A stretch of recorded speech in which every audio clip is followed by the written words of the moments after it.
आप इसको कैसे? केवल जश्न मनाते हैं, जमीन पे इनका कुछ है नहीं। आज मुख्यमंत्री जी कह रहे हैं हमने 217 वायदों में से और 48 वायदे पूरे कर दिए। 6 महीने पहले मुख्यमंत्री जी कह रहे थे हमने 217 में से 19 वायदे पूरे कर दिए। मैं आज आपके माध्यम से माननीय मुख्यमंत्री जी से एक बात पूछना चाहता हूँ और बड़े चैलेंज के साथ पूछना चाहता हूँ, क्योंकि अब पढ़े लिखों का दौर है, अब अनपढ़ों का दौर नहीं है कि माननीय मुख्यमंत्री जी टीवी पे कुछ बोलेंगे और लोग समझेंगे। मैं माननीय मुख्यमंत्री जी आपके माध्यम से एक बात पूछना चाहता हूं। एक वायदा, 48 छोड़िए, एक वायदा अगर माननीय मुख्यमंत्री जी ये गिना दें कि हमने ये पूरा कर दिया, मैं मुख्यमंत्री जी को मान जाऊंगा। नहीं तो मैं कहता हूं, मैं गिनाता हूं कि उन्होंने पूरा क्या नहीं किया। मैं मुख्यमंत्री जी से पहले पूछना चाहता हूं, आपने पूरे प्रदेश की हर महिला को लाडो लक्ष्मी योजना के तहत 2100 रुपए देने की घोषणा की थी, वो दिए या नहीं दिए? साल भर हो गया, क्यों नहीं मिले? पहली बात। दूसरा मेरा सवाल माननीय मुख्यमंत्री जी से ये है, माननीय मुख्यमंत्री जी ने कहा था कि मैं धान के ऊपर 3100 रुपए एमएसपी देने का काम बीजेपी की सरकार करेगी। मैं पूछता हूं मुख्यमंत्री जी से, वो 3100 रुपए आपने दिए या नहीं दिए? नहीं दिए। 2389 रुपए एमएसपी है, 1% किसान का भी एमएसपी पे फसल नहीं बिक रहा। अगर इस बात के लिए मुख्यमंत्री जी मुझे बहस के लिए कहीं बुलाएं तो मैं लाडुआ मंडी में चलने को तैयार हूं, जहां 99% किसानों का धान एमएसपी के ऊपर नहीं बिक रहा। इसके बाद आ जाइए आप अपराध के ऊपर। अपराध के ऊपर तो हरियाणा प्रदेश का जो हाल है, आज मैं आपको गृह मंत्रालय की रिपोर्ट बता रहा हूं, ये मेरी नहीं, अमित शाह जी के डिपार्टमेंट की रिपोर्ट है। अगर पूरे देश में कोई प्रदेश सबसे असुरक्षित है तो नंबर 1 हरियाणा है। प्रदेश में सबसे असुरक्षित प्रदेश की गिनती अगर हुई है गृह मंत्रालय की रिपोर्ट में, तो पहले हरियाणा की आई है, जहां आए दिन 5 से ज्यादा हत्याएं, जहां आए दिन 50 से ज्यादा लोगों से फिरौतियां मांगी जा रही हैं, जहां आए दिन 50 से ज्यादा महिलाओं के, बच्चों के और लोगों के अपहरण हो रहे हैं। और जो सरकार बेटी बचाओ बेटी पढ़ाओ का नारा देती है, मैं उस सरकार से पूछना चाहता हूं, आपको बड़ी हैरानी होगी, 97% महिलाओं के मामले पेंडिंग पड़े हैं थानों में। आज तक महिला थाने खोलने वालों से मैं पूछना चाहता हूं कि आपकी महिलाओं के प्रति जवाबदेही क्या है? 97% मामले महिलाओं के आज तक पेंडिंग है, केवल 3% मामलों के ऊपर काम हुआ है। और मैं मुख्यमंत्री जी से एक युवाओं के बारे में एक बात पूछना चाहता हूं। मुख्यमंत्री जी ने विधानसभा में एक बिल लेके आए, इसी सरकार की बात कह रहा हूं मैं। मुख्यमंत्री जी बिल लेके आए जॉब गारंटी। मैं माननीय मुख्यमंत्री जी से एक बात पूछना चाहता हूं, जॉब गारंटी का जो बिल आप लेके आए हो, सुबह मुख्यमंत्री जी बिल लेके आए, मैं हिसार की धरती पे खड़ा हूं, हरियाणा की बात नहीं कर रहा, हरियाणा के आंकड़े तो मैं विधानसभा में उठाऊंगा। मुख्यमंत्री जी सुबह एक जॉब गारंटी बिल लेके आए और शाम को हिसार के 150 बच्चों को, कौशल डिपार्टमेंट के बच्चों को, घोड़ा फार्म वालों को निकाला गया, 150 बच्चों को, और मेरे पास रिकॉर्ड है। तो कौन सा वायदा बीजेपी ने पूरा कर दिया? एक सिंगल काम मैं तो पूछना चाहता हूं बीजेपी की सरकार से, आओ सार्थक बहस के लिए जहां मर्जी आप हमें बुलाओ, हम तैयार हैं, क्योंकि अब जमाना बदल गया है, अब जमाना पढ़े लिखे लोगों का जमाना है। आज का युवा, हरियाणा प्रदेश का युवा बहुत पढ़ा लिखा है। और सबसे बड़ी बात, मुख्यमंत्री जी ने और बीजेपी ने क्या कर दिया मैं वो आपको बता दूं। 2 तरीके के प्रदेश में युवा बच गए हैं।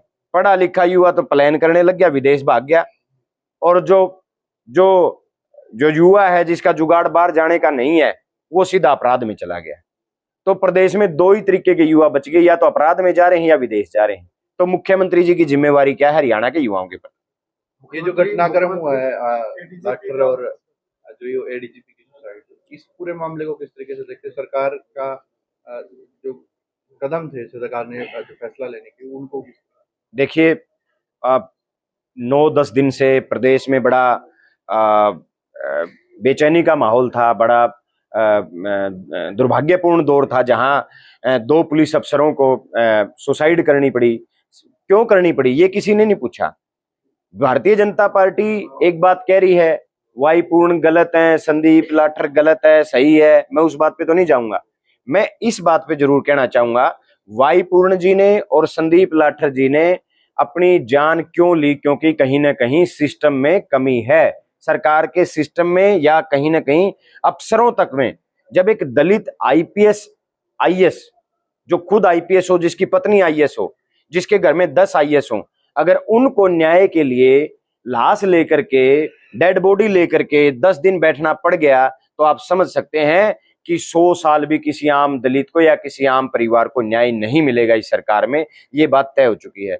संदीप लाठर जी की मैं अपनी अगर निजी राय दूं तो संदीप लाठर जी की जो जान वो सिस्टम ने लेने का काम किया है, हालातों ने लेने का काम किया है।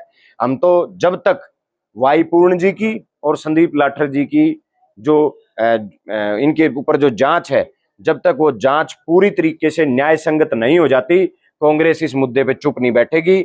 दोनों के दोनों को न्याय मिलेगा और कांग्रेस मुख्य विपक्षी दल होने के नाते सदन से लेकर के सड़क तक इनके न्याय की लड़ाई लड़ने का काम करेगी। जैसे सरकार तो बात कर रही है कि हम अपराध मुक्त कर रहे हैं और आप एक जो आंकड़ा पेश कर रहे हैं गहरा तो उलट नहीं, सरकार तो सारा दिन पता नहीं क्या कहती है। अब तो सरकार का भी पता चल गया ना कि सरकार कहाँ है। कौन सी सरकार की बात कर रहे हो आप? नायब सैनी जी के हाथ में तो कुछ है नहीं, मुख्यमंत्री तो वो है, वो तो खुद कह चुके हैं मेरी तो चपड़ासी भी बिला ट्रांसफर नहीं, मैं तो उसकी भी नहीं कर सकता। जो खट्टर सरकार की अगर आप बात कर रहे हो, वो अपराध के आंकड़े मैंने आपके सामने रखे हैं। आए दिन जो अपराध के आंकड़े हैं, पिछले दिनों सेशन के दौरान आपने देखा भी होगा, मानसून सत्र में कांग्रेस ने जवाब बीजेपी से मांगने का काम किया था। एक बार भी बीजेपी के मंत्री या मुख्यमंत्री जी ये नहीं बता पाए कि हम अपराध को किस तरीके से कम करेंगे। अब भूतकाल की बात कमजोर लोग करते हैं। हमने मुख्यमंत्री जी से एक जवाब मांगा था, मुख्यमंत्री जी केवल इतना बताइए, जो आज अपराध हो रहा है, जो 5 हत्याएं प्रतिदिन हो रही हैं, जो 50 से ज्यादा फिरौतियां प्रतिदिन मांगी जा रही हैं, जो 50 से ज्यादा अपहरण हरियाणा में प्रतिदिन हो रहे हैं, इनको रोकने के लिए हमारी पुलिस को आप कैसे मजबूत करोगे? मुख्यमंत्री जी कुर्सी से खड़े होते हैं और कहते हैं 2011 में ये हुआ, 2009 में ये हुआ, 2008 में ये हुआ। हरियाणा की जनता और विपक्ष ये सुनने के लिए नहीं बैठा है। 11 साल से आपकी सरकार है, नई सरकार को आप 1 साल दे सकते हो कि भाई 1 साल का टाइम सरकार को दो, 1 साल में सरकार समझेगी। लेकिन ये सरकार तो 11 साल से, कब तक नेहरू जी और भूपेंद्र सिंह हुड्डा के नाम पे राजनीति करोगे? तथ्यों की बात करो, मुद्दों की बात करो, और ये बताना चाहिए हरियाणा की जनता को कैसे वो अपराध को कम करने का काम करेंगे। सर, एक अभय चौटाला का वीडियो वायरल हुआ था जिसमें उन्होंने जो वाई पूर्ण सिंह की हत्या को लेकर उन्होंने एक वीडियो उनका वायरल हुआ था, उसको आप कैसे देखते हैं?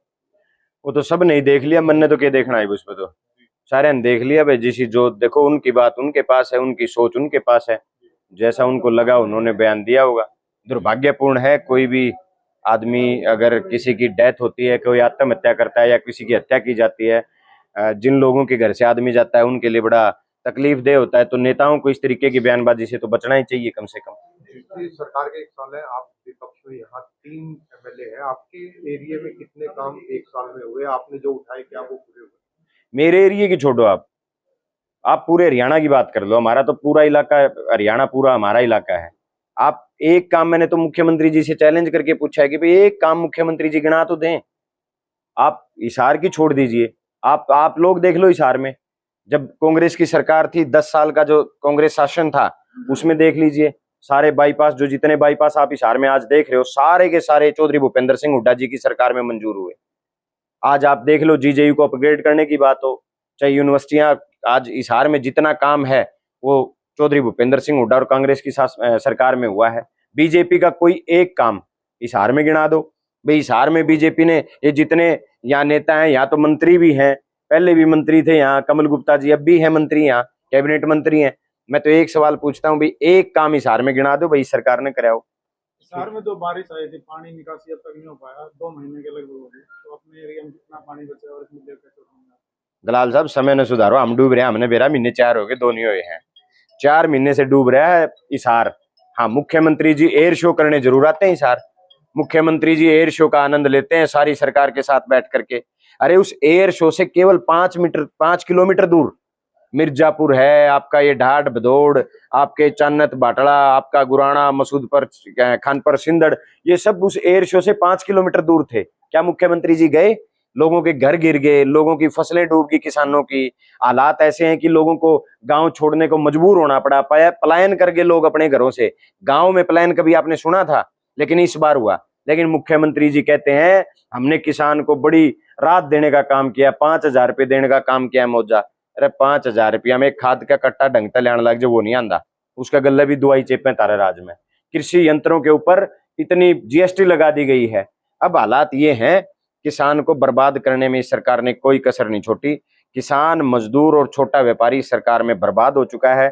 और ये सरकार, यहाँ के जो मुख्यमंत्री हैं वो मोदी जी को और अमित शाह को खुश करने में लगे हुए हैं, और अमित शाह, नरेंद्र मोदी जी अडानी अंबानी को खुश करने में लगे हुए हैं। हम दो और हमारे दो, इस पैटर्न की ये सरकार है। जड़े भी आप जाओगे दो पाओगे इनके, ऊपर दो हैं अमित शाह मोदी के, दो अडानी अंबानी, और नीचे आ जाओ तो आड़े उनके दो पाओगे। आड़े आड़े बात करोगे तो खुल्लर साहब और खट्टर साहब पाओगे उनके दो, आगे बढ़ जाओगे राजस्थान में तो फिर वहीं दो पाओगे। ये चीजें। ठीक।